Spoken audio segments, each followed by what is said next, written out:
Welcome to this evening's Parish Council meeting. Now, I think we've got a couple of things in the open floor. I think we're going to start with the demise of Ducklings, which is very unfortunate. And for anyone who's watching this, the Ducklings Pre-School have given notice that they're going to finish at the end of this year, this term, which causes two problems. One is, and perhaps the most important, that there isn't a preschool in the village area.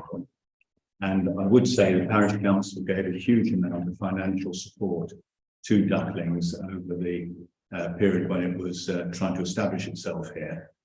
And the second is, it actually makes quite a big hole in the village hall finances because they were the largest contributors through their hire charges. So that's the introduction. Now, did you want to lead off at this point? And could you just say who you are for the microphone? Yeah. So I'm Heather. And I'm Ro. Yeah. And yeah, our children go to the preschool. Mine has ever since it started, actually, so nearly 2 years ago. And yeah, my daughter just started there in September, so she's had a short and sweet experience of Ducklings, unfortunately. But yeah, we're here today really to, well, talk a little bit about what's happened and also going forward, perhaps maybe get some ideas and some expertise from the councillors in the room, and by doing so, the wider village around what we can do next, because there's a group of parents who are quite keen to explore better options in terms of going back to a community preschool, which is what we had prior to Ducklings taking over the site, like 2.5 years ago, wasn't it? Yeah, it was Before COVID, I think. But obviously we had, I think since the 1970s or something, a very successful preschool. Other villages in the surrounding area also run community preschools, and that's really kind of what we wanted to discuss today. Yeah. We sort of playing catch up. It was all rather sprung on us, wasn't it? But there's a few of us looking into the possibility of starting one up, but it turns out it's a lot more to start one up from scratch than to just continue what was already here. Yeah, because Ducklings will be taking away the preschool, although there has been a preschool here in the past, it would be like restarting completely as a new preschool, which means going through all the setting up process, the Ofsted checking and all the different bits to get it up and running, which means that come January we can't be saying a preschool is going to be here, but we perhaps in the summer could be looking at getting one up and running if we could get enough support and finances. I think it's all really. I mean, I think I can speak for the Parish Council because of our commitment over the last couple of years, really.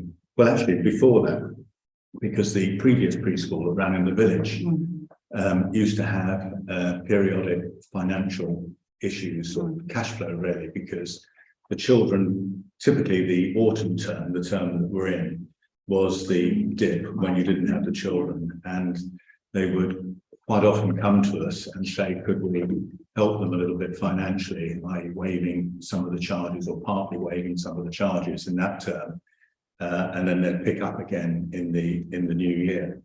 So I think the record of the Parish Council is really of huge support for a preschool in the village.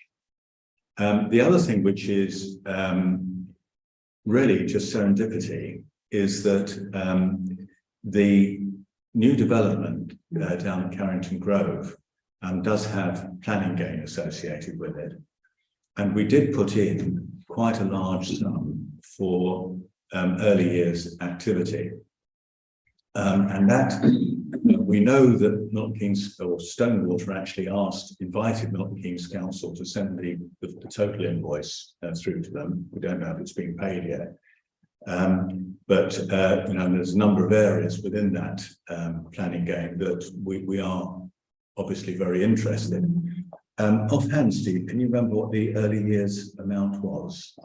Carrying on the surrounding that's right. No. It was a tiny chunk though. Yeah, it is really. I could look it up if you're particularly interested, but I mean, it's almost certainly more than you would need. Okay. It's over £10,000 for sure. Wow. Yeah. Okay. Well over. Well over. Yeah. I think that's about 38. Honestly, I mean, I could go. No, but anyway, the point is, you've got Yeah. more than enough money to buy equipment And actually probably even, well, we have we have to negotiate with Milton Keynes on this, but it might even be allowed to pay some of the salaries. I don't know. Wow. We were told that you could do that originally, but Yeah. they seem to tighten the rules on this, and I don't know if you can use it for paying salaries. But certainly all the setup costs, the registration fees. I think somebody else is now suddenly coming. Darren, that must be you.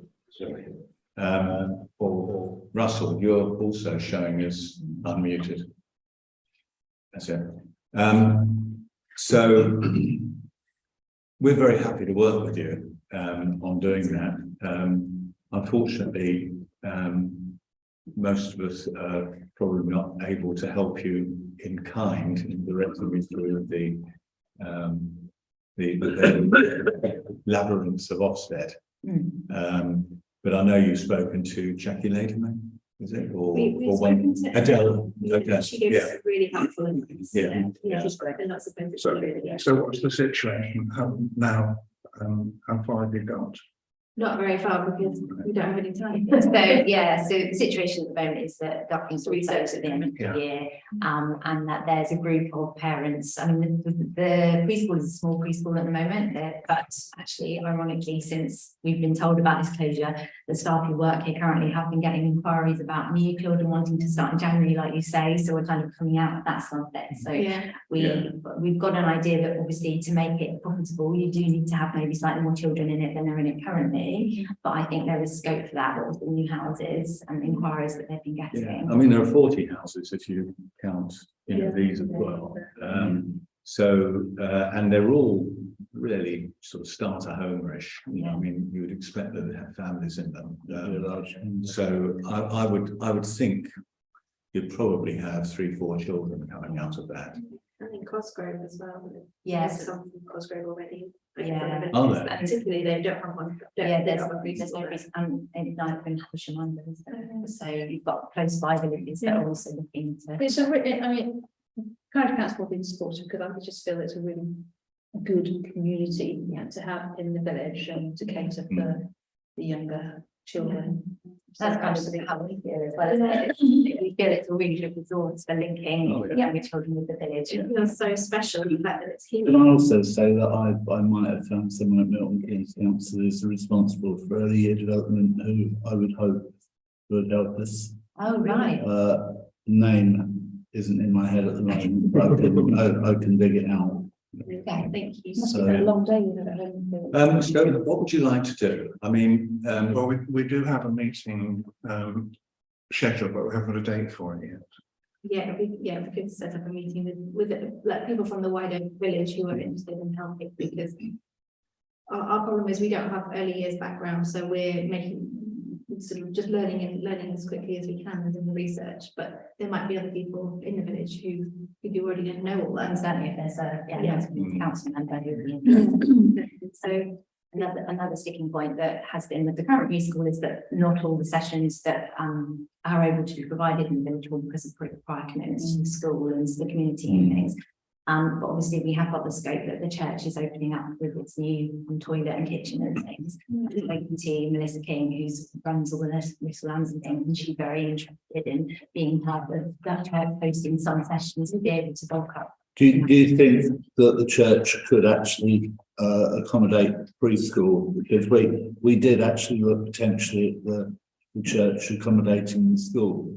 Okay. And I think we came up with kind of logistics, Yeah, I think they use it for PE, so then they didn't. But if they could handle the preschool for periods at school. I it's not- certainly think, based on Yeah. seeing it as how it's set up for the little animals that run there, that quite similar to how the preschool runs within the village halls. I think certainly with the new facilities, which was the sticking point the first time. I think that Yeah. would be viable. Oh, that would be fun. And like you say, that is a big hurdle to get over because it's restricted the amount. of Exactly, times. yeah. Because that means that could only do 26 hours. And what we know that is a There's big. the funding that people can get 15 hours or 30 hours a Yes. day, but. So everybody Yeah, else so didn't we get can that. have- Yeah.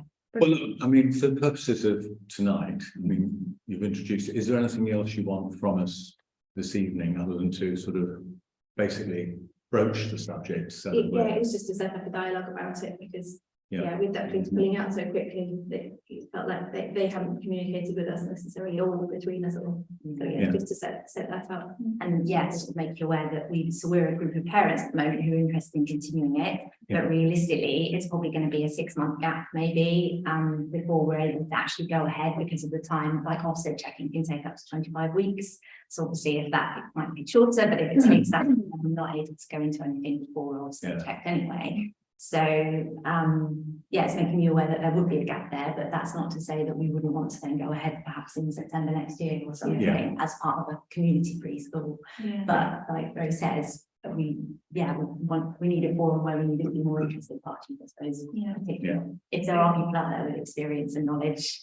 that'd be. Whether we can. Actually, if we can have this forum, I'll try and find someone in Milton Keynes Council or somebody that's expert in setting up. That'll be set up. Sort of like a little round. Pardon? Go along the little lambs, maybe. Yes, yeah, I mean, that's not on at the moment, but yeah, definitely that would. So I suppose in terms of setting up a meeting, that's what we'd like to do going forward and with the interested parties. But it's getting the message out there, I suppose, so thinking about the forums that we can use. So Well, Russell newsletter. can obviously, well, you can post on Facebook, but we can put it on the website as well. Put it on the website as well, yeah. Support news as well. Yeah, whether there's anything else that you guys In pre-notes. we can put it out there. Yeah. I mean, actually, I've just checked the number. I mean, it's 22,000. Oh, wow. Oh, is it? And that is actually going to be inflated because that was at 2017 prices whenever the outline was given. So it actually would have increased. So it's quite a lot of money. Yeah, absolutely. Mud pitches that. But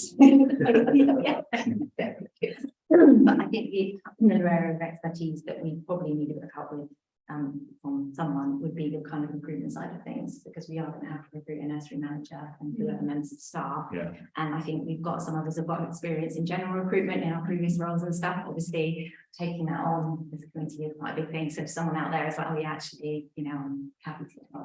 But if With the HR Committee. if you need to contact the parish council, come through me and I'll Okay.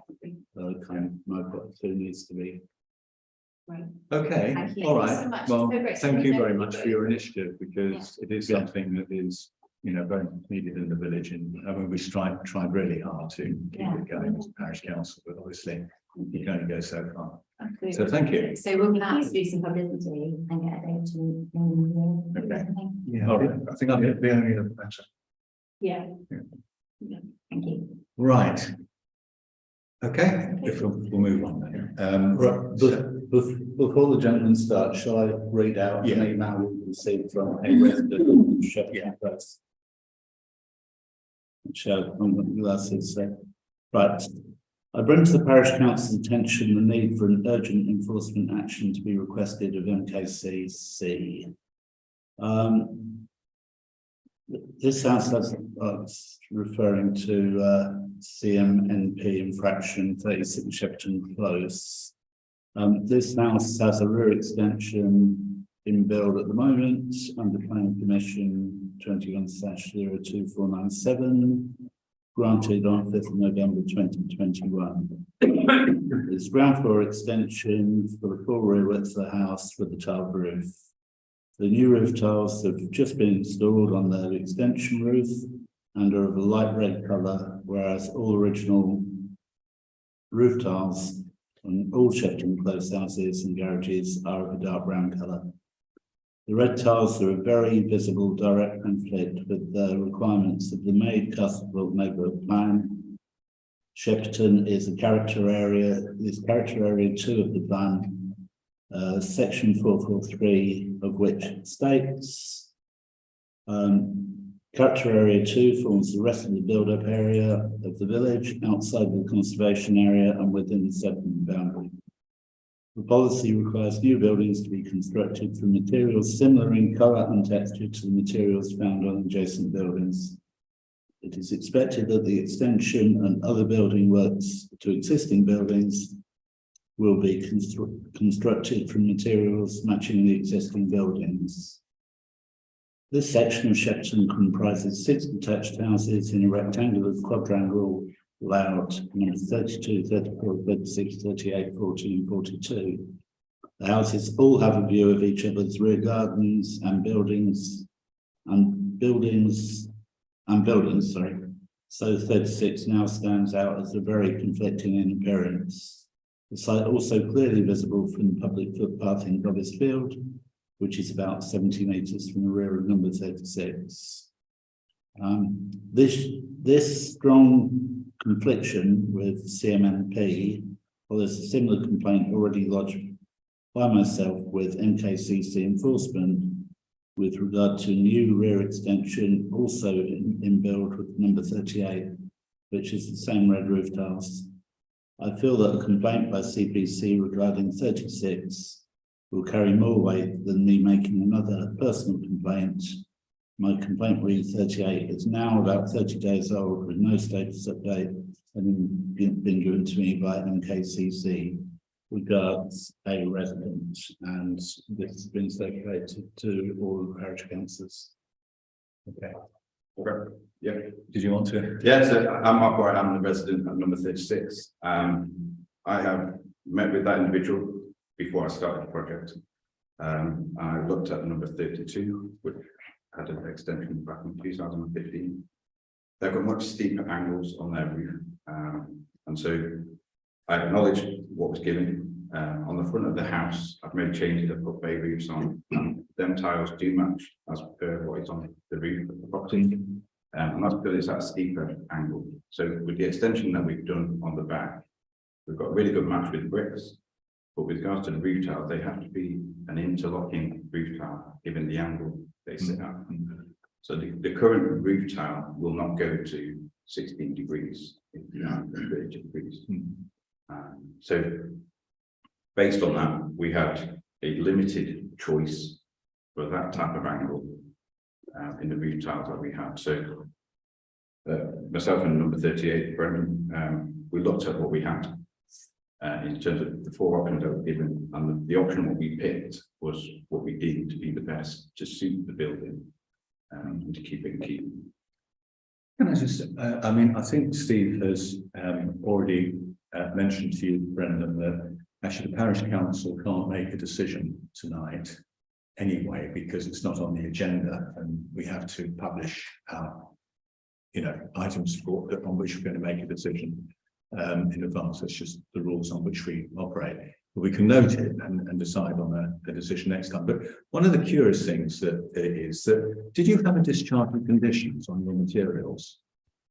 Quite often when you do a building or an extension, you have to submit the materials that you're going to use to Milton Keynes Council, who say, yes, that's okay, to avoid people building things.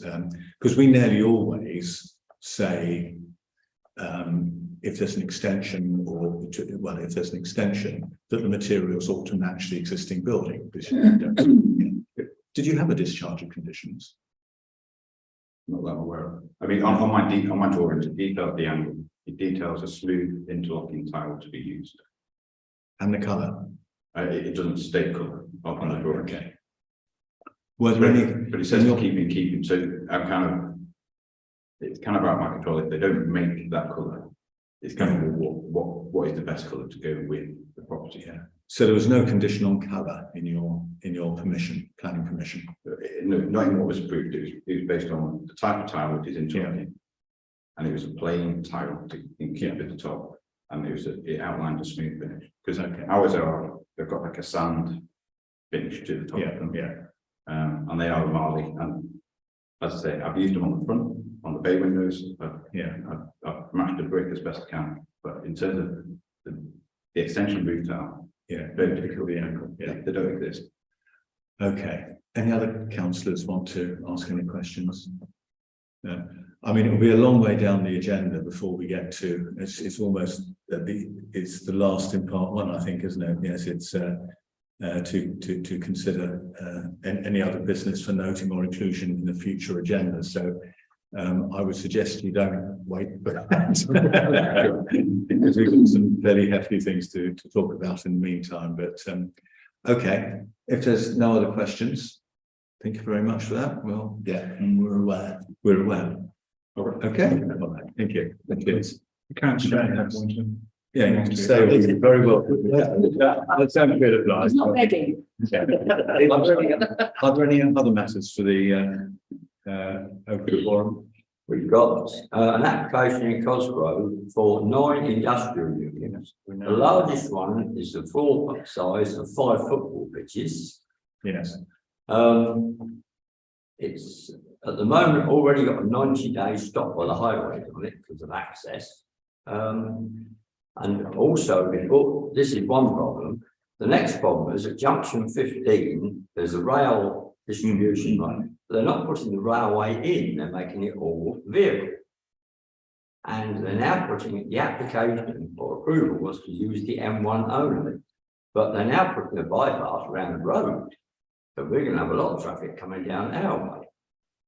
There's also the south end of the A5D, that's towards Bletchley. There's 2 of the largest industrial buildings you've ever seen. Now, a lot of that traffic is going to come down the A5D, isn't it? There's also a lot of housing development or application in Dean's Hanger. Now, every Dean's Hanger vehicle normally comes around Cosgrove, around about Old Stratford, isn't it? They want to, there's 2 more which have been in abeyance. One's at Shaxbarn Farm at Silverstone, and one's at Bell Plantation in Toaster, and they've been ongoing for 18 months. The highway just put in 90-day rolling stops on. Further, as you know, is going to be developed in the next 35 years. And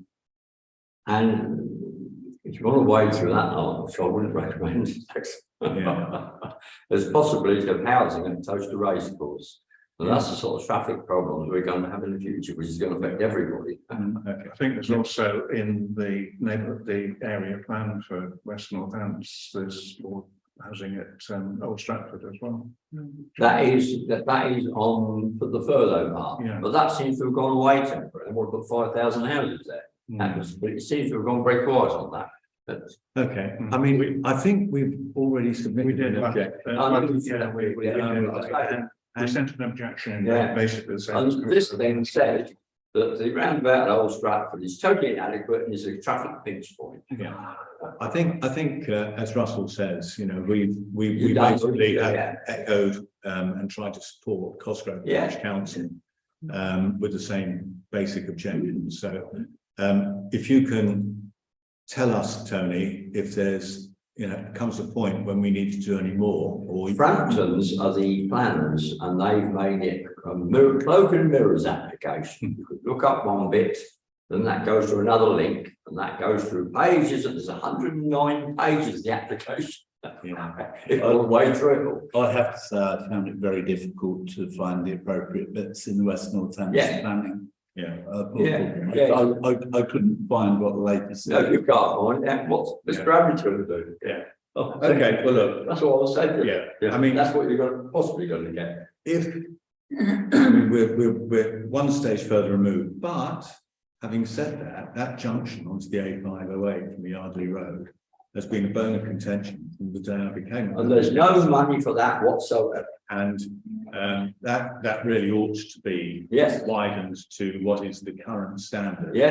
In fact, with all this traffic, you'd almost wonder if they're not going to be insured. Quite a serious accident the other week at the top. Somebody didn't realise they thought it was a bend.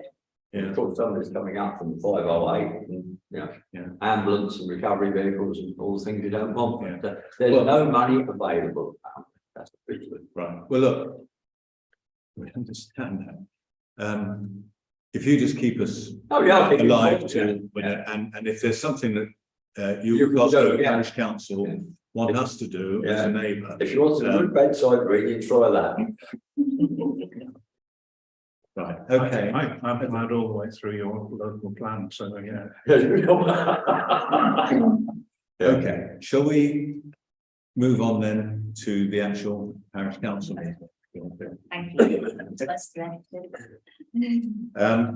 So tonight's meeting, the first thing, before you go, Don't get away. if I can just say this, I should have thought before the other two went as well. On the 26th of February, which is a Sunday, between 2 and 4, we will be running a session here, which is for those people who might be inspired to become parish councillors. Don't do it. It's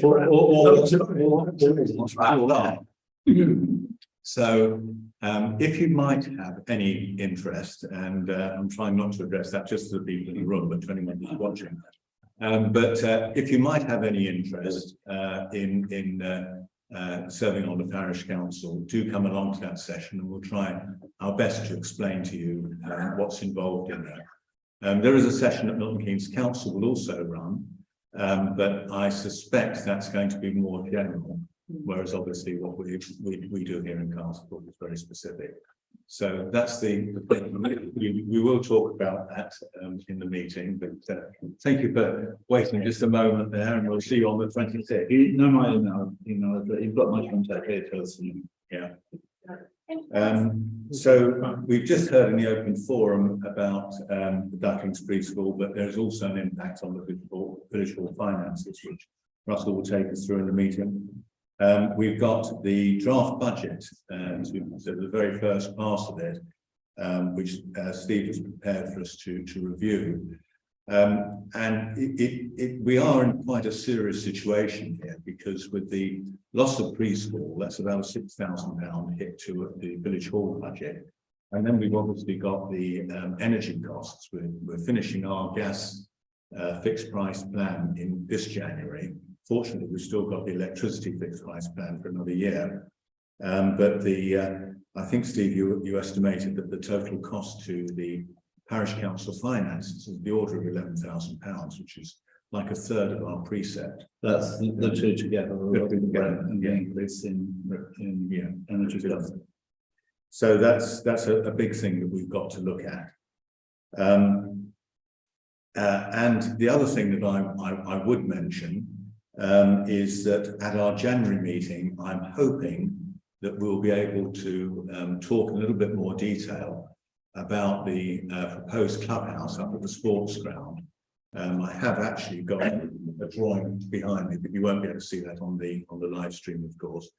But we will have that in January, and I'd like to invite residents to come along. But there is an item on tonight's agenda where we'll be talking about that. In part 2, where we will be switching off the live stream, but we will be talking about a complaint that we're going to be making about to Milton Keynes Council, about Milton Keynes Council and their handling of the Carrington Grove development. We've got some quotes that we've got to consider for the insurance policy, Parish Council insurance policy, new doors at the football pavilion, fencing. We've had a lot of fencing that we've had to replace, simply because it was all put in about the same time and posts are going rotten at the same time. Also how we're going to spend some remaining planning gain money from the Maltings 1 development, which will otherwise expire in a year or so. So that will be in the part 2 of the meeting. But we'll now move into the meeting itself. And apologies for absence. We have apologies from John Keane by way of a prior meeting, Dave Hines by way of illness, and Ian Markham by way of work. It's obviously his building up to Christmas period for him. Are there any declarations of interest in the items that? Yes, I have an interest in the payment schedule. Okay. Now, I've now learned that the clerk can give a dispensation for a councillor to remain in the meeting. While that is, I mean, Russell can remain in the meeting, but I mean, he shouldn't comment on that. always says that he shouldn't comment on the item, and that can't vote on the item. Yeah. you're still for it. Yes. So we'll now move on to I the, just registered personal in the Mark who spoke about number 36. He's a friend of mine. But I mean, there's nothing to that. Yeah, so you find that. right. Okay, so if we now move on to the clerk's report, I was going to see if I could share it. Approved minutes. Oh, approve the minutes, yeah, thank you very much, Russell. Are there any matters of fact in the minutes of the last meeting that anyone wished to have corrected? No, Proposed not me to minutes. sign something there.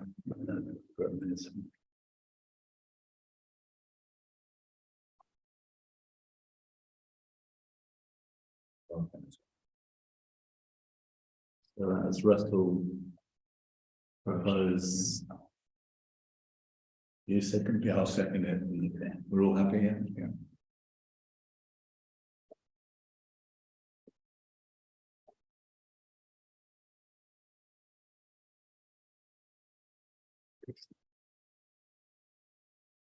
Right, so we move on to the clerk's report.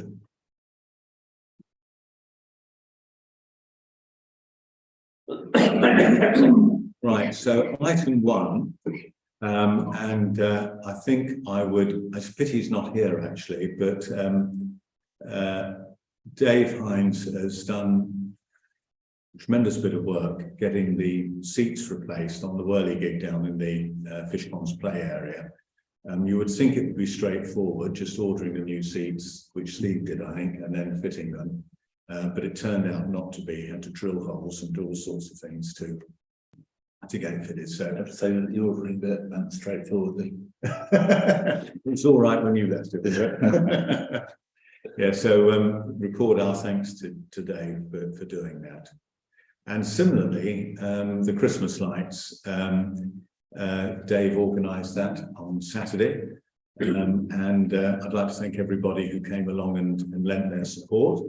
I gather great fun was had with the cherry picker, but the lights were all up and they look very nice. There's one string up by the church, Yeah, I was just going to say. where the box that his council put up to power the lights fused. Got to come and repair that. For which they say they need a traffic management system. With, I mean, it does seem a bit of overkill to me, but there you go. Just like to say that the Christmas tree is also up in the village hall behind me, as you can see. And lights. Moving through, does anyone, I'm just looking through these items here.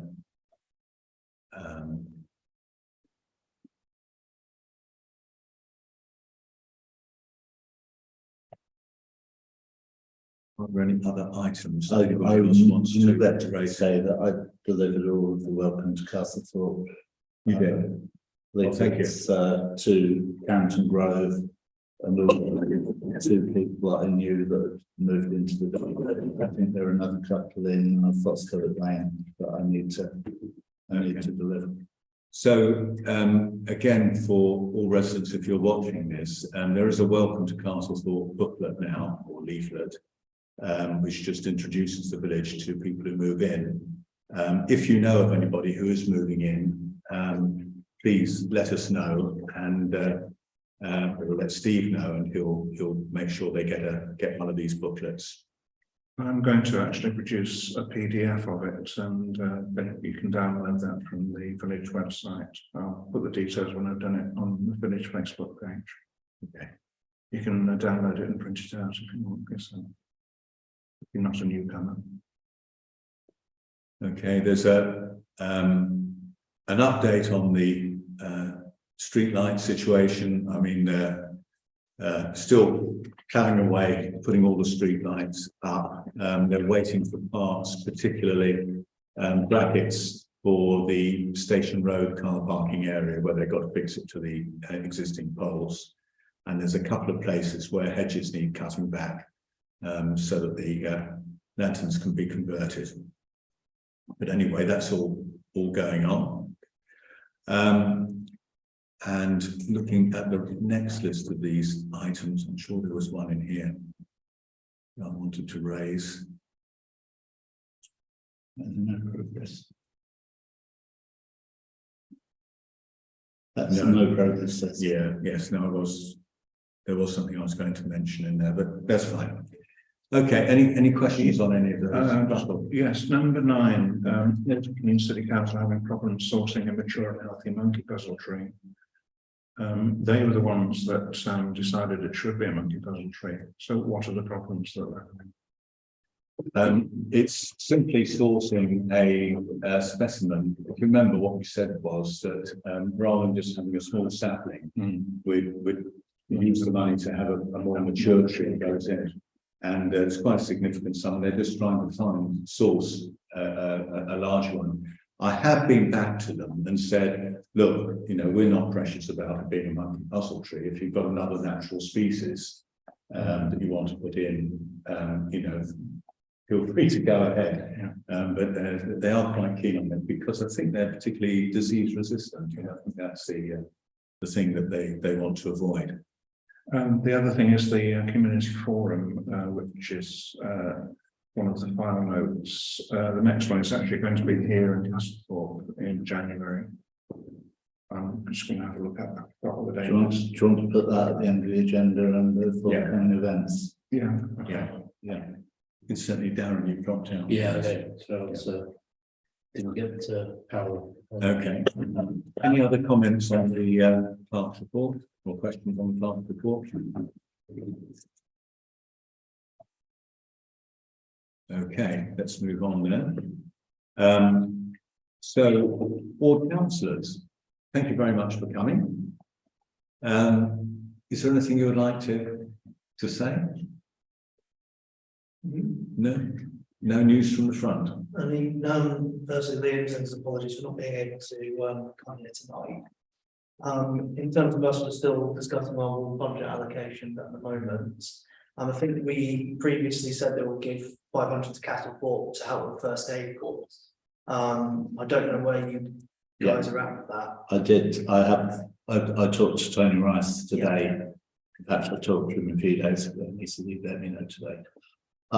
It's still keen to get, apparently the first aid courses that they envisaged were face to face, but now they've got online courses, but that gives them an opportunity to actually train more people. So, yes, please. Yeah, no problem. So that 400 committed. And we'll, I think we'll have something on the agenda for next month to allocate £500 to the youth club for first aid training, and that will come from the Royal Council's budget. Good, thank you very much. Aside from that, Milton Keynes Council published their draft budget on around the 13th of December, which will make interesting reading, I think. Can you pick out the lowlights for us? Yeah. Well, unfortunately, we can't tell what's going to happen yet. Let's see. Was it published confidentially to the borough councillors, or was it is it available to? When it's published around the 13th of December, it should be available as part of the Budget Resource Scrutiny Committee paperwork that's online. Yeah. Publicly available. Okay. As part of the budget discussions, have they actually confirmed when they're going to actually go for the next outsource of landscaping, because that's already been delayed once by 6 months. I don't know, unfortunately. So I mean, I thought that they might have reached a decision that's the consequence of budgets.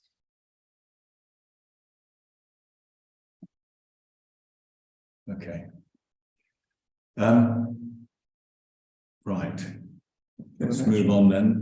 The next one, there's a report on the community forum, which I think is in the annex. But one of the points I would pick out from that is community speed watch. I mean, we have put in for new solar powered speed indicator devices, and that's part of the community infrastructure fund, which is a grant, 50% grant for Milton Keynes runs, and that decision will be made probably early next year, I would guess. But the emphasis by the police and crime commissioner is on using these or doing this community speed watch, which is effectively using a speed gun type device to record speeding vehicles. It's entered into a national database, and then people who speed are sent appropriate letters, and apparently there's an escalating action from that if they're caught more than once. But you do need you have to have 3 people on each session to operate it, and that really means you need a pool of, I don't know, 6 to 10 people to make it viable. If you're going to do it regularly, and I'm not quite sure how many we're up I think to. with Chris and myself, we're about on 5. On 5, so I volunteered as well. Oh, in that case, we're up to yeah, 6. 6, which might just be viable, in which case, Seven. yeah, we can look at purchasing the speed gun at our next meeting. Did that go in the news? I did put it as kind. Yes, it was. Yes, it was. Yeah, but if anyone is prepared to give up a bit of time to basically operate this, you have to do some training, of course, but it would be appreciated. It makes the group a little bit more resilient to people not being available. I think the training is quite straightforward. It's online. It's online. It's not a big overhead on people. Just the fact that I've done the training, I'm also volunteered to help Haversham as well. I've already done all the training. It's fairly straightforward and it doesn't take a lot of time at all. Okay, that's good. Thank you, Chris. Anything else from that forum? Yeah, in the PCSO Dave Huckle's report, there's a man he mentioned at Milton Keynes Council whose name I've forgotten, but he can get a big discount on one of the speed cameras. Okay, what, Keith Wheeler? Yeah. He's the road safety officer. Yeah. Couldn't make him measurements. Okay. Let's move on then. Carrington Grove update. I mean, there's not a lot more that I want to say in the public session. I mean, we do believe that Milton Keynes Council has badly mishandled the way they've handled this planning application, or it's not so much the planning decision itself, but the way they've handled it afterwards, and we will be making a complaint about that. That is, we'll deal with that in our part 2 of the meeting. How many houses are actually occupied at the moment? I don't know, Kev, have you got any idea? I would imagine that most of them must be. Yeah, There's definitely cars all the way down and bungalows and things like that now. I think it's only the left-hand side. It's probably the shared Where there is the ownership. proper road. It's probably the shared ownership. So the ones they're having problems with the amount of share that they're permitted to take out. Well, they've all had deposits taken, so. They've all had. Oh, yeah. Deposits taken, so. yes, Contract, You yes. take, all under basically, they're occupied really, but. Yeah, we did know that there was one problem with not being able to buy 100%, which is something that we wanted, Stonewater wanted, but Milton Keynes were apparently reluctant. But I think your latest information is that they've agreed that they will allow. Actually, I don't think on the so. picture that I get, it wasn't Milton Keynes Council that was reluctant. I asked Stonewater to actually prepare a case for it, and Stonewater dragged their heels. Right at the beginning, Stonewater said they weren't going to let them go for 100%. That's one of the questions I asked. Yeah. Actually, more actually, they said they were, and they, it's my understanding that they were going to actually make an application to actually allow them to be 100% equity. And we believe it is holding up at least one of the shared ownership prospective owners. Yeah. Anyhow, I mean, we'll come back onto more detail on that. And there was a S106 SIL training done, which I attended, and there's a note in your file. I don't think we need to go any more on that. So are we okay to now move on to the planning applications? Yeah. So planning applications, we've got 3 planning applications this evening. One of them is just the discharge of conditions for 1 Wolverton Rd. And this is this specifically to do with the sustainable drainage?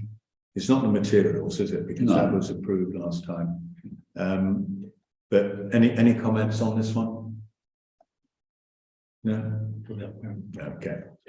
So, no objection or no comments.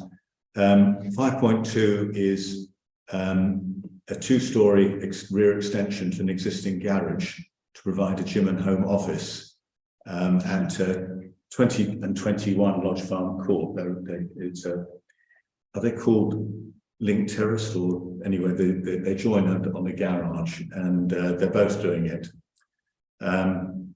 So one will be a gym and one will be an office, or both. Will both have gyms. They're both they're both going back, putting extensions on. In the case of one of them, he's actually already converted his garage into a gym. He's going to reconvert it back to the garage and put the gym at in the new extension. The only thing I couldn't quite gather is that I think it's on number 21. There seems to be a bit of a development attached to the main house, but I just couldn't see any drawings for it. It was just on the overall map. Did you see that, Russell? No, I didn't. Yeah. Anyway, any comments on that? Otherwise, it seemed fairly straightforward to me. Yeah. Yeah. Okay. No objection. And then finally, the removal of the yew tree at the front of 47 North Street. Is that on the corner? On the The corner. one that ruins the pavement. The one that ruins the pavement. Okay. It was put in, not that long ago, but they are quite fast growing, and I'm sure it's doing damage to the foundation. That's the cottage now. Yeah. They'll have to buy it's a new tree and all it. So. Anyway, I know for a fact that the neighbours are very happy to see it go. Yeah. So, That's crazy. anyways, any comments or objections? No. Okay. Right. Treating section 6, which is report back on previous planning applications as a block. Does any councillor want to raise anything on that section? No. Okay. And that includes, by the way, Tony, the one that you spoke about down at the bottom in Cosgrave. Oh, That's still on our list. Yeah. We're carrying it forward. Right, so we move forward then to resolutions. So we need to have a public excluded part 2, which discuss those matters I discussed in my which are some quotes and the complaint. And so I'll propose that on the seconder. We all in favour? Yeah.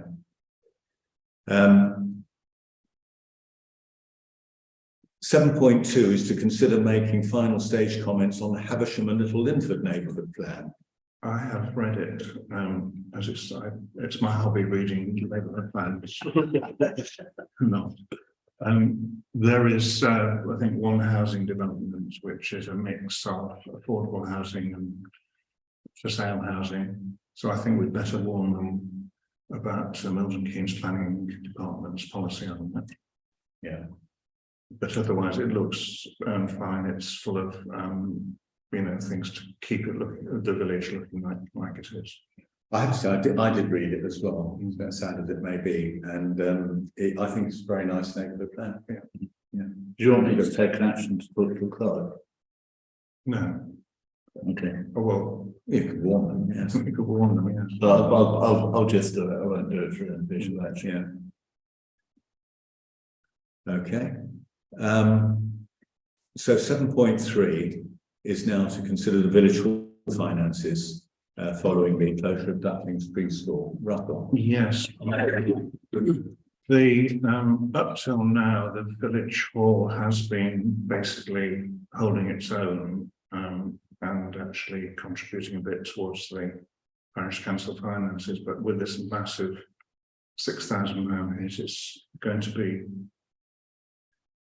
11 to 12. Yeah, plus the gas prices and then the electricity prices going on. It's going to be like many village halls. It's going to be really in serious financial problems. It's the preschool which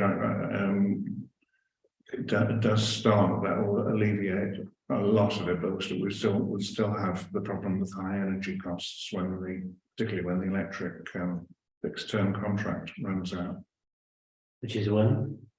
next year. Next year, yeah. Yeah. Sorry, 2024. Yeah, and the gas runs out next month.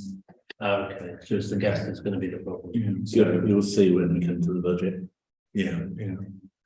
Well, look, I think we've got a kind of strategic issue over the budget and how we're going to try and deal with this problem. I think there is also, I would say, more of a tactical problem to do with higher fees, because frankly, the way the energy costs have gone up, and they appear to have gone up by nearly a factor of 10, I think. Well, the actual unit price of the gas has gone up by 10 times. Yeah. And the standing charge has gone up by 4 times. Yeah. So I think, it would be sensible, perhaps in the new year, to have a village hall committee meeting. Well, we're having one actually on the 25th. it's the week on 15th. Thursday. The 15th, Yeah. 25th. 25th.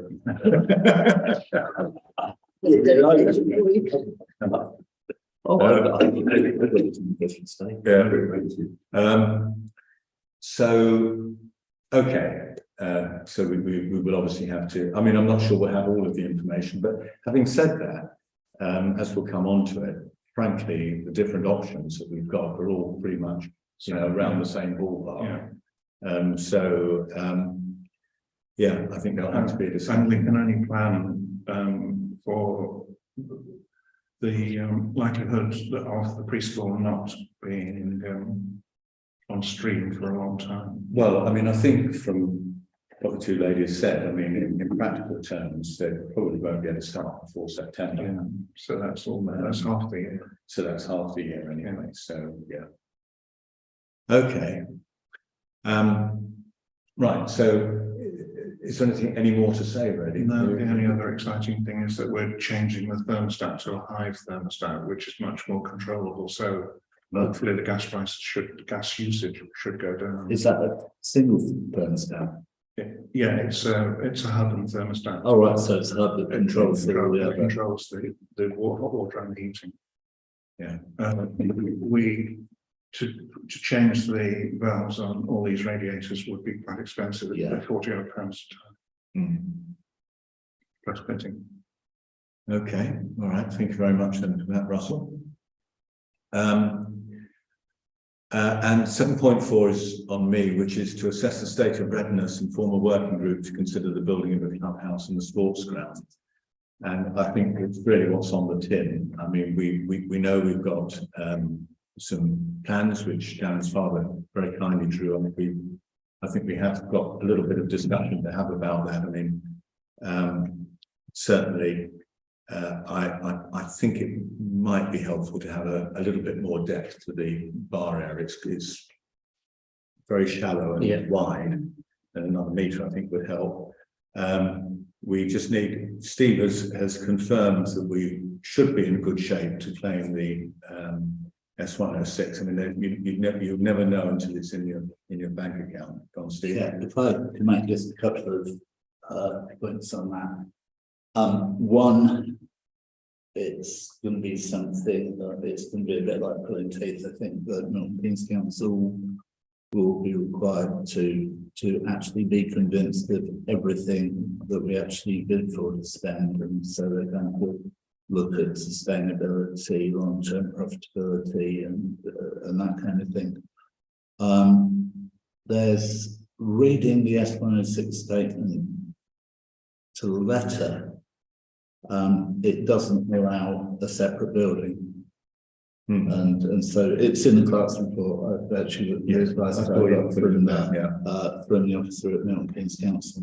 The other thing, and the other comment you made, is that the social, leisure and welfare, whatever it is for all social aspects. Now, there will be other social considerations of those people obviously moving to the village. I don't know, maybe youth and things like that. So he did make the point that he would expect I've requested maybe to come out of that part as well. So, but that, I think, so we need to be aware of that when we're actually moving forward. Okay.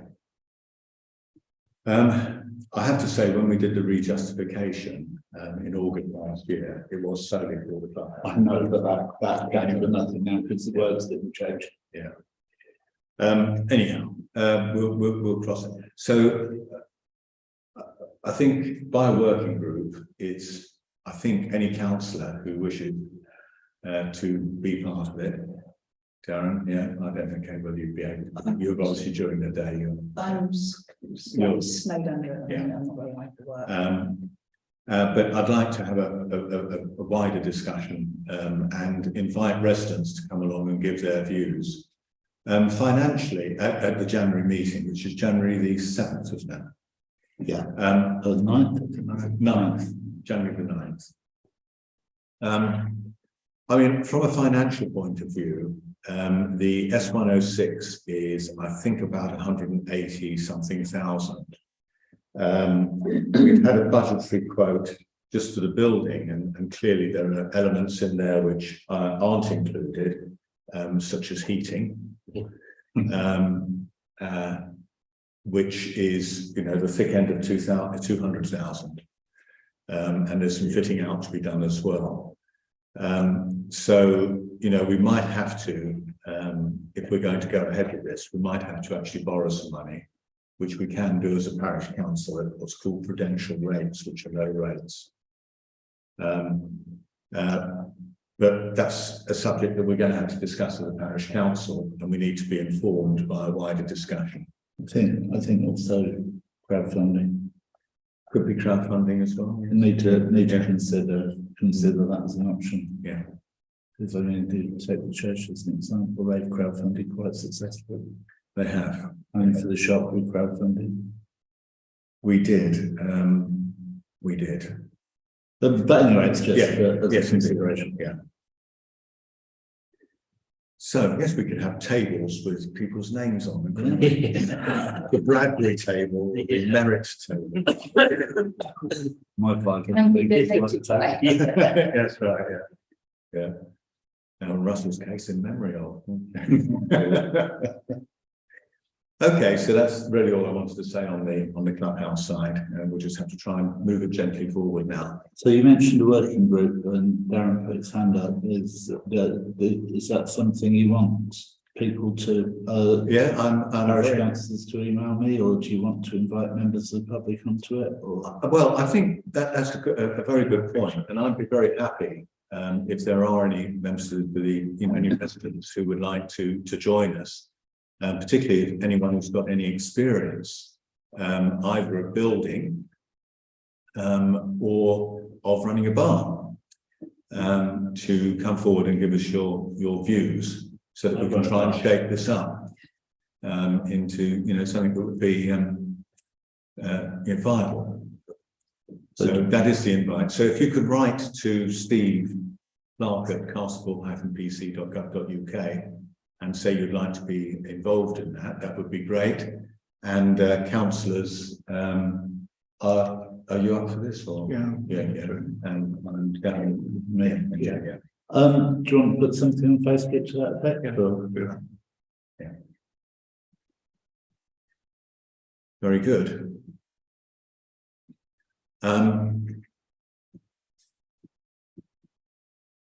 Now, where do we go on? So next one is financial matters. So we need to now look at the RFO schedule. Which I was waiting for the last couple of invoices. Have we got? And I have, It's not online. no, I haven't got that. No, I didn't. Like I said, I was waiting for the last couple of invoices to come in. One did, one didn't. I have problems with Sir Richie's email and found the program straight spam. All right, so I was waiting for an invoice. It was in my spam box all along. But anyway, not many this week. The usual me, I'm no longer the most expensive item for Parish Council, will not be so soon, it will soon be gas. Not a lot of difference. some Yeah, say. exactly. So, usual RTM, usual for Tom Ladyman, sewerage, that's probably a little bit more than it would normally be because this was the first time that she cleared out the bus shelters, but we got some good feedback saying the bus shelters were looking good. I didn't get the invoice to Michael Weaver who replaced the gate post at the sports ground. That will come next month.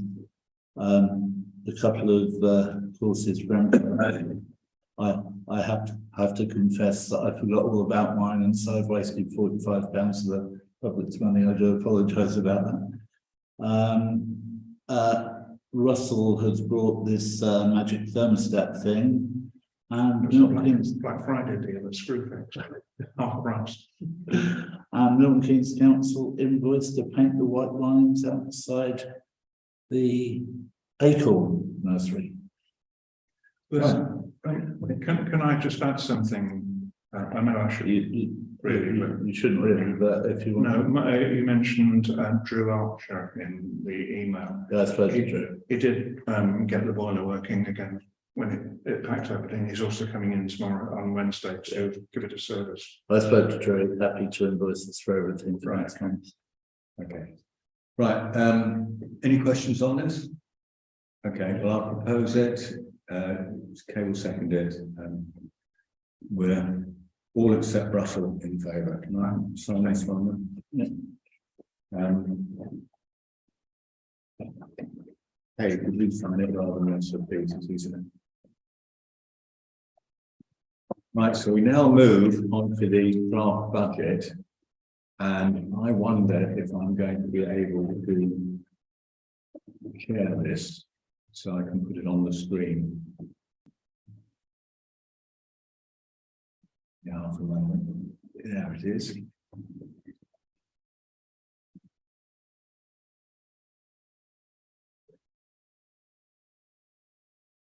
Right, so let me just.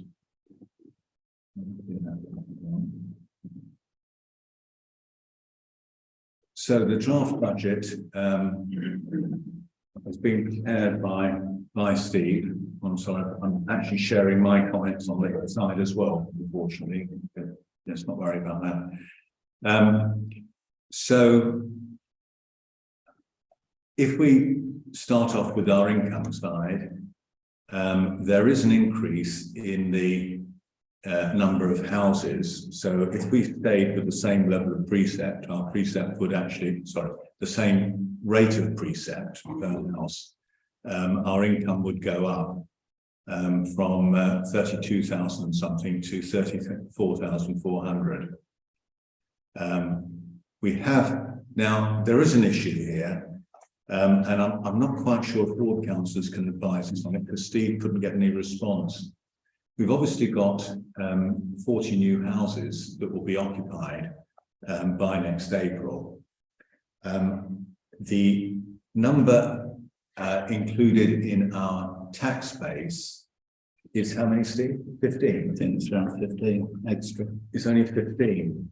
Now, obviously, if households are in receipt of benefits, then they may pay a reduced council tax, and that might be what's involved.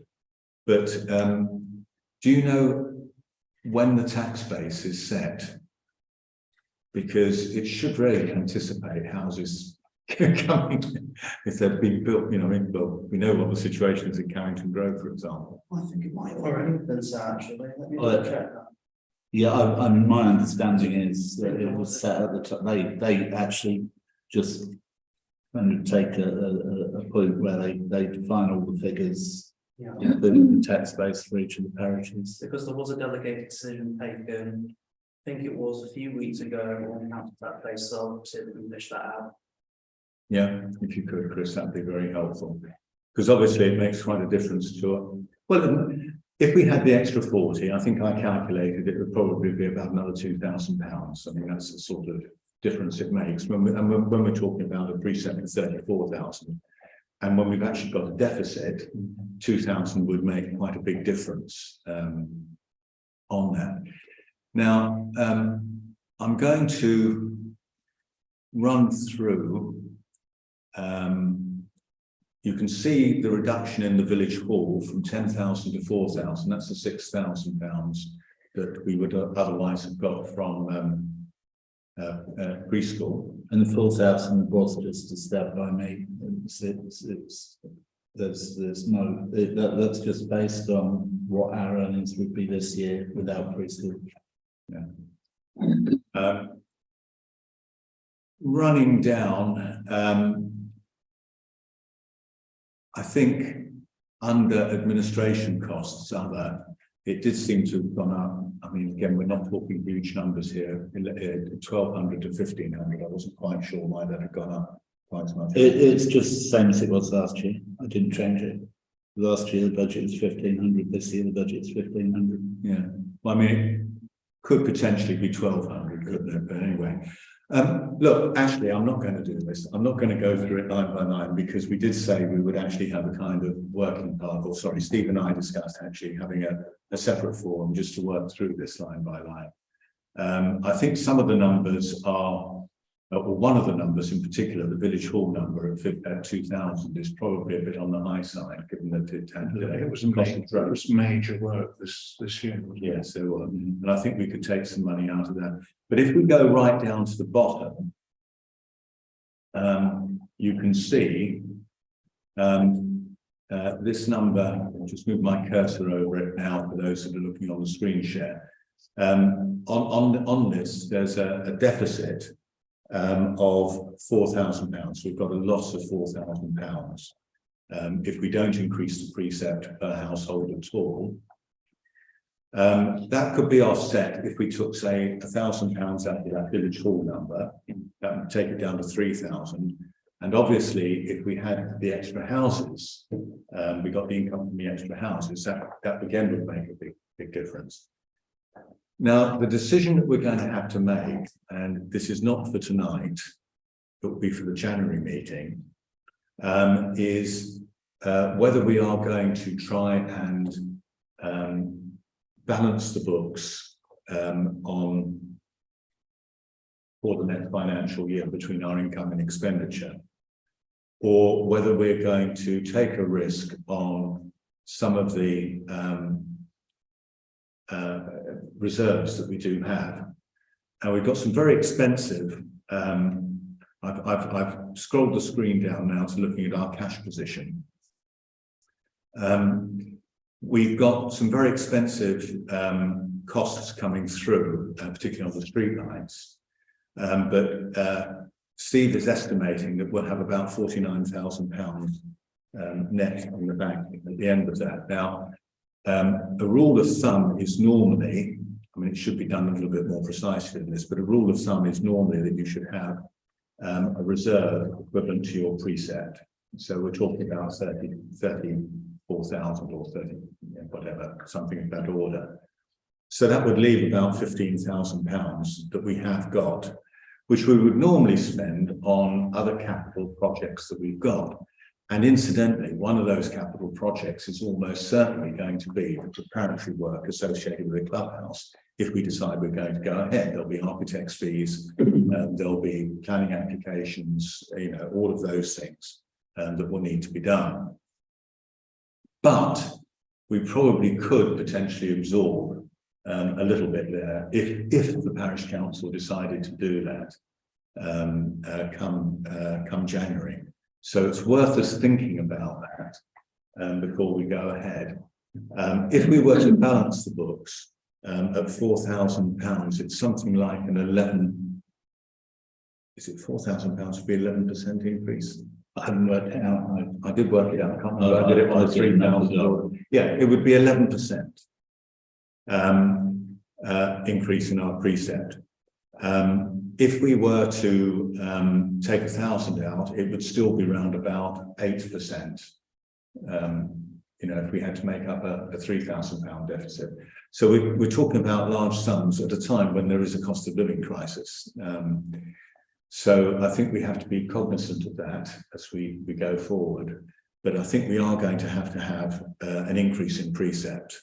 But it will be a matter of judgment as to how big that increase is when we've done a little bit more work on both the number of houses that we're going to be allowed to count in our tax base, and just work through the costs and see if there's anything else that could be taken out from that. So I'm proposing that we have probably a Zoom meeting between now and Christmas. Again, anyone who can make it can make it. I appreciate you've got a really busy time, Kay, so you may not be able to. If you can't and you have a chance to just give any comments on these numbers by email separately, that would be absolutely fine. And just and with then the we'll go. sorry, just with the gas, obviously with the hiving rates and with Russell, I assume, being in charge of the app and everything. I know that obviously it's going to be expensive anyway, but you think you probably could control that down? Yeah, if we can reduce consumption. Yeah, Definitely, but of course you have to make assumptions. Oh, 100%. I'm just saying, yeah, you know, it's you know, the meters are good. I've got one that can control, and if I know it's my house, but if I'm away from the house, it obviously turns itself off, and you know, you geofence it. The one thing about not having a preschool is that it won't need to be heated in the day, and the hive, when it gets down to 7 degrees, automatically switches on the heat. So you're not going to have frost problems. To stop the pipes going. So you're not going to have any frost problems then? No. No, you've not switched it on at 7. It compensates. Oh, yeah. It won't go lower than 7, so it'll. But anyway, we're going too far into that. I mean, basically what I'm suggesting is that we just go through this like separately. Whoever else can do it. I think we can probably do this on Zoom. We've done it on Zoom in previous years. And then we'll try and come up with a recommendation next meeting. Now, does anyone want to make any comments on this before we go through? Is the heating, how has it been heated like in previous days? It's It just all the time, old-fashioned timer that's on timed. so it comes on Yeah. in the morning and then it goes off in the evening sort of thing. No, it comes on when I'll stop sharing.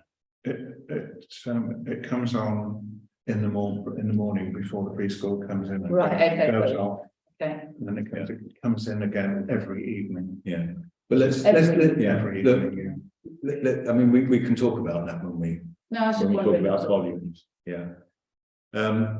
Steve.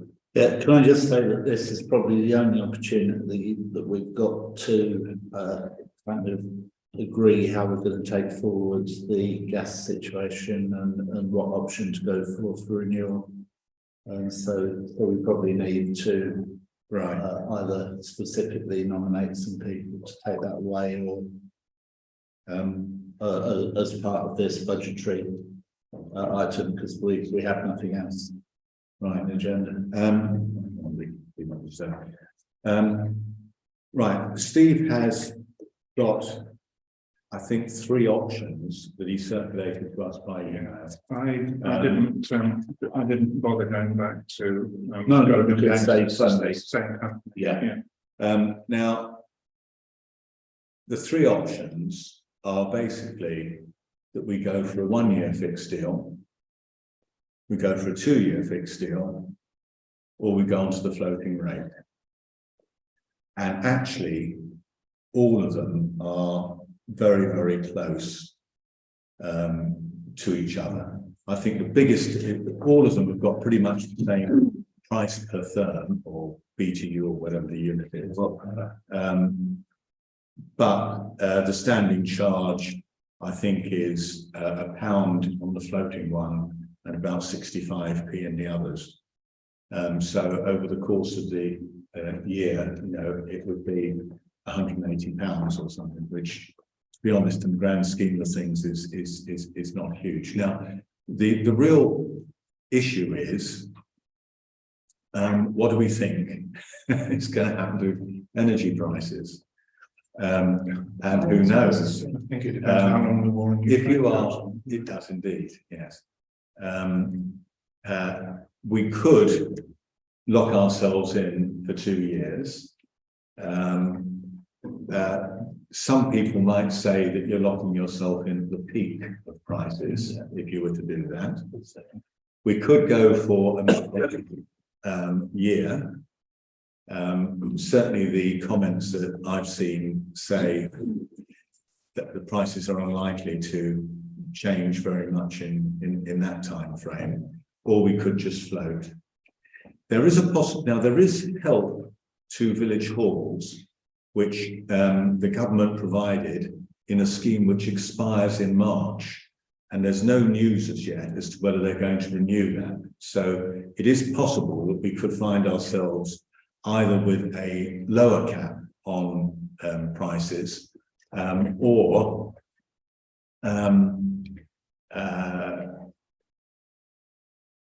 some form of grant that would help us offset it. So it's really a matter of discussion at this stage. And then I propose, once we've had that discussion, that we perhaps delegate it to Steve and a couple of councillors to actually make a decision. Okay. Do we go for a sustainable option on our energy? I haven't considered that. I have to say that in this case, my advice would be least cost for the moment. I mean, Personally, I would rather pay a fraction more. well, if it's a fraction, yes, but It isn't that, it isn't, well, it isn't. I haven't asked the question. Well, I mean, if you're interested in sustainable, then we can put that, into the pot. Yeah, if you could just have a look at But it. the critical thing is, how long do we lock in for, if we lock in at all? I would lock in for long if we're looking at all. Steve, the prices were based on the January revision price. Isn't there a price revision in January? Well, they're based on today's prices. Right, because The there's no fixed cap on business tariffs, is there? No. So if the January domestic tariff cap does rise, then probably the business prices might rise as well. I don't know, councillor. What is the view on locking in? Would you argue to lock in? No, I'd argue to stay on the floating rate until we see which way the prices are going. Probably inclined to same, just we're thinking similar with our mortgage as well, just try to see what's actually going to happen as opposed to locking in. But Yeah, I mean, mortgages are very different. It depends whether you need to know how much, whether you need a fixed sum that you're going to go out with. And because they could, I mean, if something really bad happens, then they could go up considerably, therefore you're going to get stuck with a high bill. Or is it better to have, well, I know exactly what is going out every single month, therefore. So I think that's your choice, really, isn't it? Is to whether you want to. I mean, for me, I'd rather have a fixed rate mortgage, for instance, but then I know exactly what's going on for the next. Yeah. But is it do we heat in the summer? So, Is this heated in the summer? The consumption will go well down. Yeah. I mean, I can dig out the meter readings for. The price of natural gas in Holland, for some reason, has gone down considerably. I read the papers yesterday. well, Putin falls over and maybe they'll come back down. I mean, do we have any guidance for Steve, basically? You're saying that, I mean, I have to say, I'd almost been inclined to go for the 1 year, but When is the renewal? In January. Yeah, so we could leave this decision for another month. well, Or no, no, because we've got the close tonight. tariff will automatically go on to the standard, the floating rate. It goes, as I understand, it goes straight onto the floating rate. Right. Goes in. And have you emailed us, Steve? Did you say? No, I will. I mean, it's only a fact. I did the budget yesterday, so I've not really had a chance. Okay, look, if we're going to have to come to a decision on this, and I'm going to ask us to vote, all right? Well, So, if we go on to the floating rate in January, do we have to make a decision now? Well, we've Yeah. made the decision. but if you want, The decision is we'll go on to the floating rate. that would make the decision. Mm. Okay, so I'm going to say, does anyone want to go for a 2 year fixed deal? Okay. All those in favour of a 1 year fixed deal? I do that. And all those in favour of floating? What, 1 year fixed deal it is then, you're the deciding vote. It's first to vote. You know, is it, is Yeah. the renewal past the 7th? Sorry? Is the Yeah. renewal past or the 9th? I think it's the 14th, but I don't carry numbers out in my head. Right. Now, on that basis, we'll then delegate, I propose that we then delegate Steve to look at 1 year fixed deals, see what the cost of sustainable is, if it's significantly higher. I understand that, but I do think but it's if important I'm- to look at these things. Yeah, Yes. I'm happy for Steve to circulate that and take advice of councillors, and he's got the delegated authority anyway, then to make a decision and to book that. Are we all okay? Agreed. All right, okay. Right, so We're still streaming, by the way. we are still streaming, we're still in part 1. So we're now on to correspondence. A resident has raised a question about the forthcoming new wheelie bins and the logistics of getting them for terraced properties. Shall I read out the email? I think I've got it here actually. So it says from the Hanslow Facebook page, it seems that whether you get a wheelie bin or not will be non-negotiable.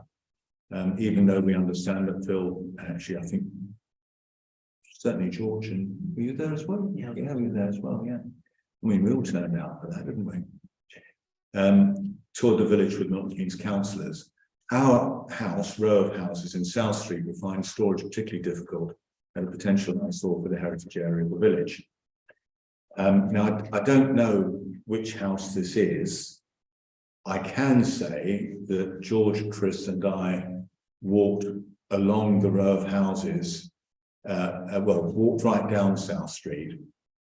And certainly if you go from the entrance to Maltings Field, if it's that row of houses, I did try to get an exemption for that particular row of houses, but they do have gardens at the back of them. Albeit that there is a shared footpath that runs between the house and the garden. And I'm afraid the Milton Keynes people, and in particular, Rob Middleton, who's the cabinet member, who to his credit turned out and came out, to visit. He took a very hard line and said, if you've got storage space, you've got to have the wheelie bins. So if it's one of those houses, I did try, and It would be one of those houses. yeah. Because those are the only terrace. Yeah. Those are the only rows.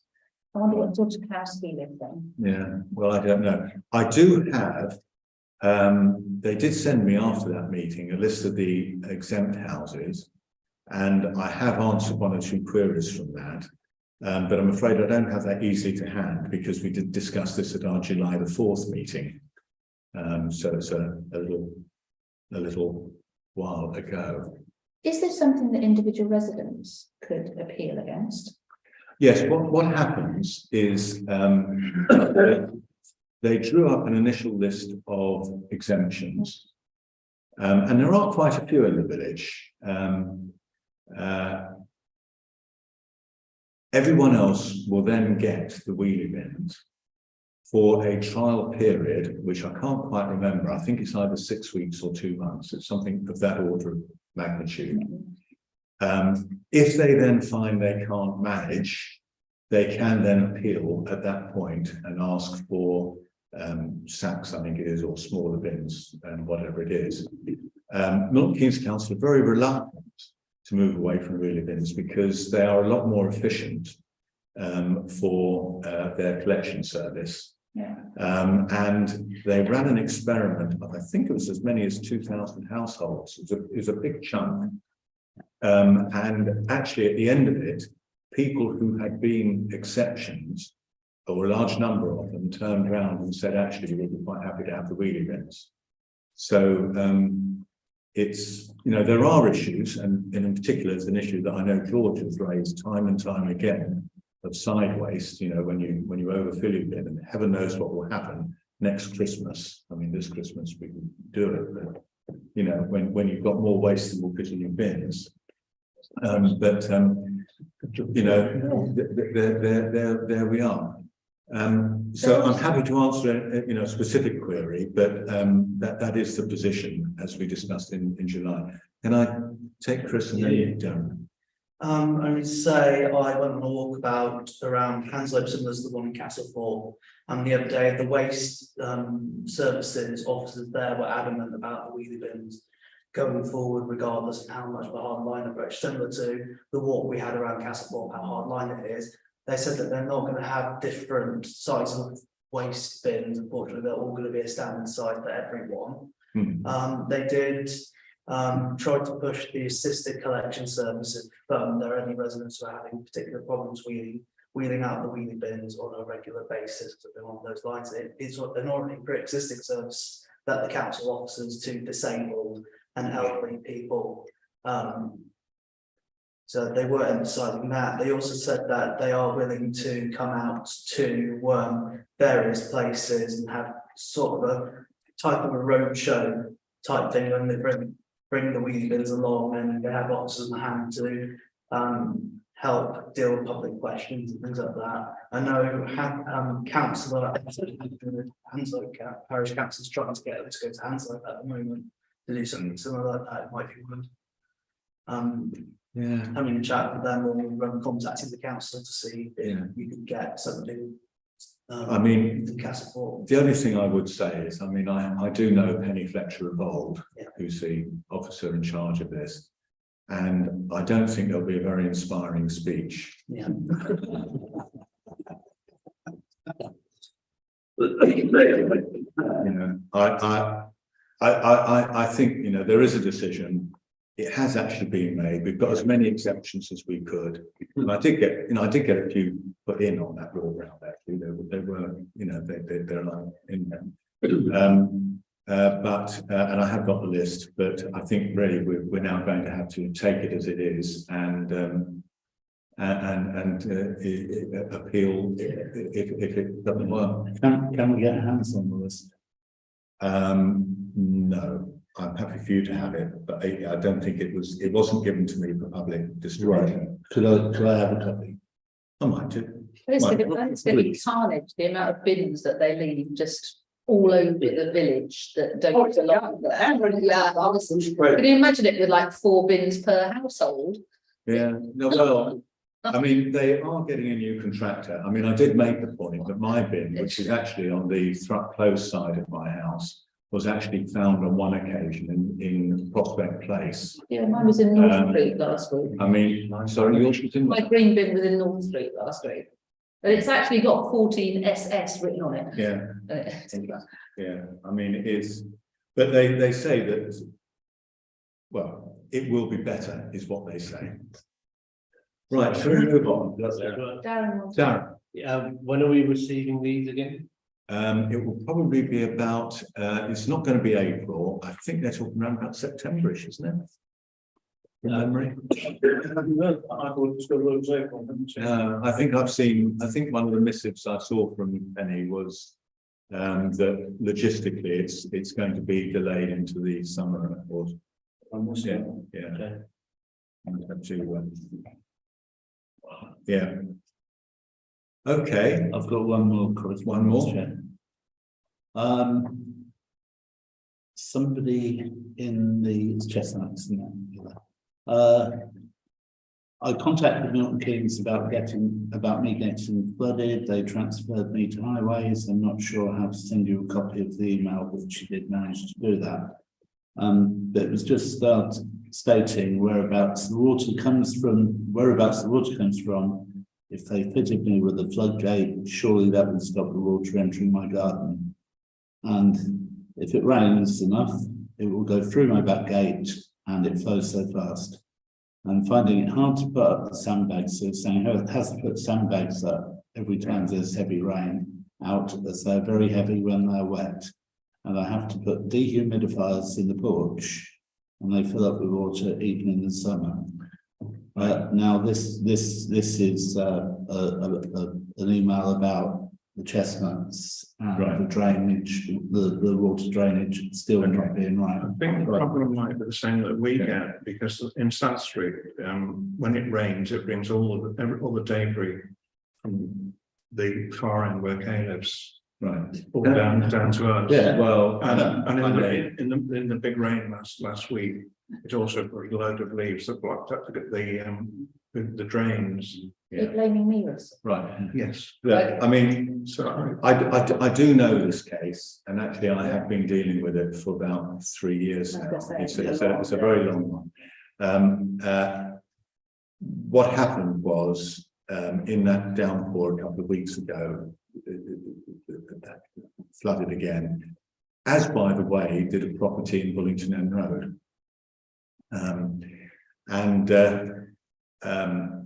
But in this particular case, I did manage to get a man called Carl Devereux, who styles himself clerk of works, but basically does the drains. Actually, I shouldn't be unkind, because he is an incredibly helpful person. He really is. Really helpful. He does Santa at Christmas. Yeah, and he came out and he cleared the drains but he then recommended that there was an increased cleansing regime, which they cleaned the gutters and drains more often, which I then passed on to, I raised that as a case with all the photographs that he'd put in. He'd sent me photographs. Kevin Wilson replied he didn't really feel that that was the case, and I explained why it was the case, copying in Nick Hannon, who is the boss of Waste Services, and Nick was really helpful, and he's forwarded it on to a lady called Naomi Chatfield Smith, who is part of the lead local flood prevention. Obviously, anyway, she's in charge of flooding, or was a point not flooding. She's going to look into a floodgate. So that they are actively looking into a flood. they're actively looking into a floodgate. As of 6 hours ago, which is when that last email came in. I still have a problem with Bullington Road, because the flooding is coming down the road and it's going over the curbside. It's one of the properties that is lower than, well, as yours is as well, of course. And it goes into this gentleman's garage.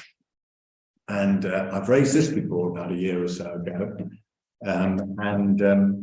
Basically, Highways just said, your problem, which it truly isn't. It really is the Highways' responsibility. It's all down to the drains not being cleared. So I'm just working on this one, and incidentally, Liam has agreed to take it on as casework if we don't get a decent result. So he's on that particular one, and I'll then go back and try and get this one in Bullington Road sorted out, because it really is not right. Just Probably to affects you as well, does it? yeah, no, actually, the curbing fixed ours. Yeah. So when they got that done last year, I think it was, actually, we don't have an issue now. Yeah. I was just going to say, just obviously with the amount of leaves and everything, is there, I know that we've had the road sweep around. We had it once, I think. In the Yeah, last 2 years. so Yeah. it obviously builds up. And I just like to add, Phil, that if I hadn't gone out in the pouring rain and cleared the leaves from the 2 drains outside our house, we would have been flooded as well. Because the top end of South Street, you know, that house has got a forest. It's obviously a lot of foliage falls around there, and the can't remember the name of the house is, it's just got so many trees all around it. Where South Street meets North Street. Stuff like that. Marshall's. Yeah. Yeah, they're all protected as well, by the way. So I'm sorry, look, we are moving off on this. It's after 9 and we've got a heavy part too. So I'm dealing with that particular one. Yeah, I've explained rather more than I should have done with that. Right, anything else under correspondence? Right, any other business? I think we've just got this item that was raised in the open forum. Do we want to put this on the next month's agenda? I think we should look at the planning decision Okay. before we do anything. They can only do the best they can do, the material they can buy. Yeah. I mean, it's the same as that's, I mean, that's what happened to Carrington. They don't do the same bricks anymore, so they had to. Yeah, but they did the nearest match there, which Yeah. frankly was pretty close, whereas this sounds as if it's not. I haven't actually been down and had a look yet. I don't know.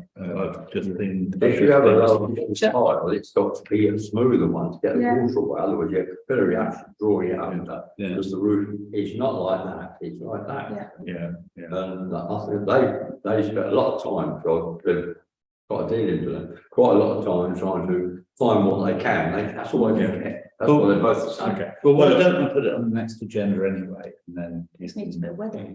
Yeah. Okay. Yeah.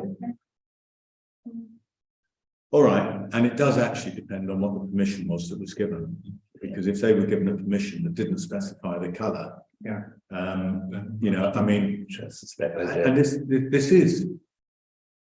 this is actually a point that we do need to bear in mind. Neighbourhood plans and planning policies from Milton Keynes guide a planning decision. Once the planning decision is made, that's it. You know, that you can't then go back to the planning policy and say, oh, it didn't match this planning policy. The decision should have taken into account the planning policies. Right. So if it breaches the planning policy, the planning permission, then I think we'll have it on the agenda. Well, we put it on the agenda anyway. Yeah. But, I'll put it on the agenda and then. Can I ask what's that bin that was supposed to go on the sports field next to the bench? Haven't had any time to. Oh, okay, that's fine, as long as it's in hand, that's fine. And it Yeah. won't, we won't be looking at that for a good few months, so Okay. we'll take it. right. So next meeting is Monday, January the 9th. So I think there is an edition of Castlethorpe News coming out. Russell, do you know when it's likely to be? It depends when Roke can do it, really, but she's hoping to do it before Christmas. Yeah, I mean, we do, yeah. But other than that, I think on behalf of the Parish Council, it's just up to me Do we want to residents. Russell, include the new forum in this bed? Yeah. in the forum. The next meeting of the community forum will be on, I think it's the 19th of January. Yeah, Thursday, the 19th of January at 7:30 here in the village hall. And the new sergeant from Newport Pagnell police station, who will be in charge of the rural parish, will be coming to it. Very good. Okay. Sorry, We're meeting on the 9th, not 2nd. it's the 9th. Bank The holiday. 9th. Second's a Yeah. bank holiday Second's because a bank New Year's Day is on Sunday, so therefore it compensates. Yes, So- so it's Monday the 9th. So once again, I will wish all residents on behalf of the Parish Council happy Christmas. and All New on Year. my own. Right, I'll now stop the live stream so that we